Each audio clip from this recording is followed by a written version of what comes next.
Okay, so today I'm going to talk about using acrylic paint as if it were watercolor. So in other words, using the same techniques that you would with watercolor and coming up with pretty similar results. Now, this acrylic painting on the left has got a mark on the side where the paint went under the tape, so I'm just going to put this frame on. Okay, so the painting on the right is watercolor, and for this painting I've used a wet and wet technique. Now, the one on the left is acrylic, and again, I've used a wet and wet technique, basically exactly the same technique, and the results are pretty similar. Okay, so despite the similarities, there are actually some differences, and I'll be talking about those differences as we go along. Okay, so I've just moved to a close-up image here so you can see them a bit more clearly. Now, I've used the same paper for both, which is just a heavyweight watercolor paper. And if you're using acrylics on canvas, you need to prime the canvas. But you don't need to do that with paper because the paint soaks into the fibres in the paper. So exactly the same as watercolour, you can just get your paper and get started on your painting. Okay, and here's the acrylic painting. Now obviously it's a slightly different blue, but as you can see, it pretty much looks like watercolour paint. And I've used exactly the same wet and wet technique. Now it's important as well to talk about brushes. Okay, so I'm not going to go into too much detail, but just to say that you do need to be careful what brush you use with your acrylic paint, because you could ruin a good watercolour brush if it wasn't designed to be used with acrylic as well. So for example, here I've got a squirrel brush that's for watercolour. Now I wouldn't want to use that with acrylic, whereas the one at the bottom is a synthetic brush that is made specifically for acrylic, so that one's fine. The best thing to do really is to just check when you buy your brushes what they can be used for. Watercolour brushes can be cleaned with water, but the acrylic sometimes needs a bit of detergent as well. Just normal washing up liquid would do. Okay, so now I'm going to put another painting down here that shows what you can do with acrylic that you can't really do with watercolour. It's very similar to the other painting, but you can see here it looks like watercolour at the top, but at the bottom I've put slightly thicker acrylic, which has given it a more opaque look. And because the paint is thicker, you can see the brush marks, so it's just added a bit of texture at the bottom. Okay, so this painting here has been done only with acrylic, using it thin towards the top and thicker towards the bottom. Okay, so it's also possible to use watercolour with acrylic paint, and you'd put the watercolour first and then you'd put the acrylic paint on top. So here I've got watercolour as the base, and then on top I've got this thicker acrylic paint. Okay, and the great thing about acrylic when you do use it thicker is that you can actually make marks in it. So what I did here is I've used the end of a brush, but you can also use a palette knife. Okay, so this kind of thicker consistency of acrylic paint is obviously a difference. And another difference with acrylic paint is that you can't lift it off the page as well as watercolour. It's more permanent once it's down. Now for this, I'm going to do a really quick demonstration just to explain what I mean.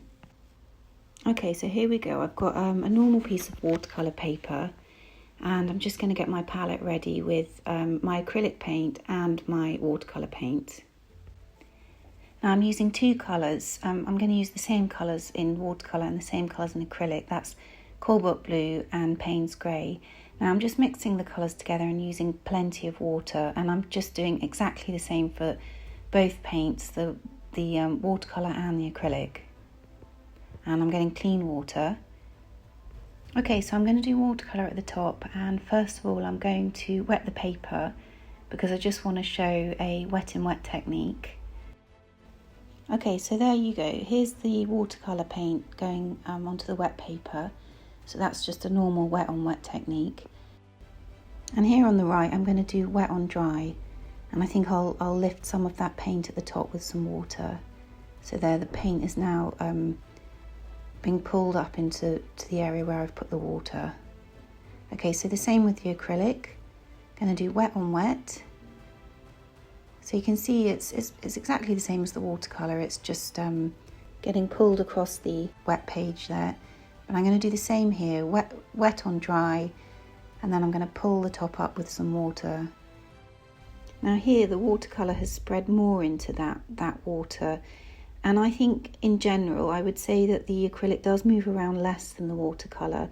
The watercolour can be sort of more free-flowing, but that does also depend on so many factors, and the best thing is really to experiment for yourself. Now I'm just going to see what happens if I try and lift off some of the paint here. Now this is the acrylic and it's still wet, and the watercolour is also still wet. So as you can see, that's quite similar. They've both lifted off fairly well. Okay, I'm just going to wait a bit for it to dry. Okay, and now it's dry. I'm going to try and seeing what happens if I try and lift off the watercolour and if I lift off the acrylic. Okay, so here we go. First of all, I'm going to get loads of water on my brush and I'm going to try and lift off the watercolour there. So you just need to keep going over that paint with lots of water. I'm actually going to use the synthetic brush here because I think it might work better. So there we go, I'm getting loads and loads of water and dabbing away the paint, and as you can see, the paint is starting to lift off. Okay, so there you go. I mean, it's not perfect, but it has lifted off pretty well, and if I'd used a lighter colour it would have lifted off even better probably. Okay, so now let's try and do the same thing with the acrylic. Okay, so I'm doing exactly the same with the acrylic now. I'm putting lots and lots of water on, but as you can see, it's not lifting off at all because the acrylic paint really, once it's down and it's dry, it's just not going to move, no matter how much water you put on. So that is a really big difference between the two, and you can use that can be an advantage or a disadvantage. You know, it really depends what you're trying to do. So for example, if you're wanting to layer the paint, then you know this can work well with acrylic because I'm going to put a block on top and I'm really not disturbing the layer beneath at all. I mean, I could go over this many times and that layer beneath would stay in place. Now if I do the same with the watercolour, it's going to stay in place, but if I worked on it too much, then the layer beneath would get disturbed. And I mean, I'm using the same colour here, but if I was using a different colour, I might find that the colours started to mix together a bit.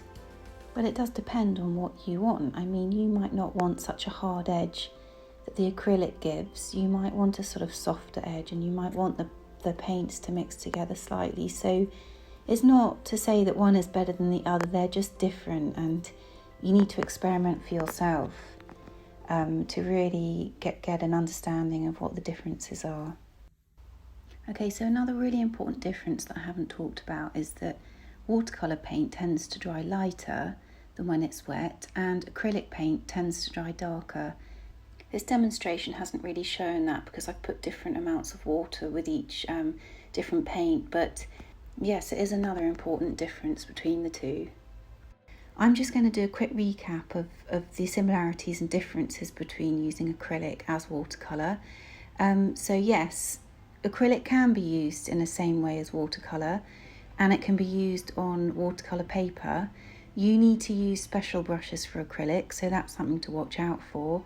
And though the techniques can be very similar, there are differences in the way that the two paints behave.